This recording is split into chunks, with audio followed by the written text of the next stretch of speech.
devastating has happened, and again, unconfirmed report that a plane has crashed into one of the towers. United 9-3, have you got information on that yet? Yeah, he's down. He's down? Yes, northeast of Camp David. Looks like it went in the Pentagon.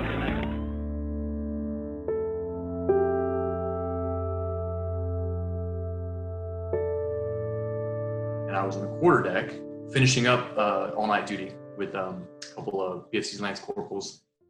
And I had actually had the TV on the quarterdeck for the last couple hours of the watch, just to kind of stay awake because exhausted.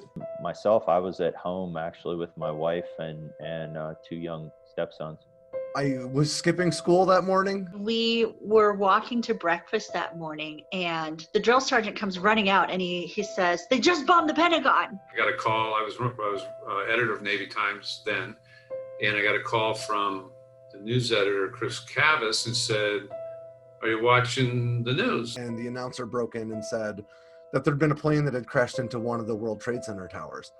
And it didn't really strike me. It certainly struck me as odd and a big deal, but at the time it didn't cross my mind that it could have been a concerted attack or something like that. It just seemed like a tragic accident. We kind of stood still for a minute, and then we watched everyone kind of migrating to the day room. So we ran in and got there just in time to see the plane hit the second tower. Somebody, I don't remember who, but somebody comes running down the hallway in the barracks and says, hey man, are you watching TV? I said, no. He said, turn on TV. Something just hit the World Trade Center. I'm like, what the, I'm like in a daze. I half asleep. I haven't slept in 24 hours. And we clicked on the TV. Another one just hit the building. Wow. Wow, another one hit it hard. Another one just hit the World Trade.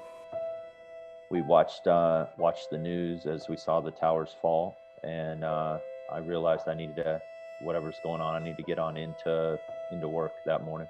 I drove by the Pentagon, and it was fine at that time. And I can't remember, it was either before I got to the office or shortly after the Pentagon got hit.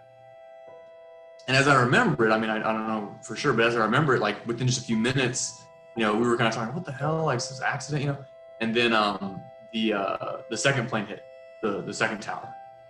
So I walked into the newsroom then, and the people were there. I remember it was sort of a big state of shock, and people seemed frozen in place. And I swear you couldn't hear a breath. And then we watched the second tower collapse. The post was already locked down.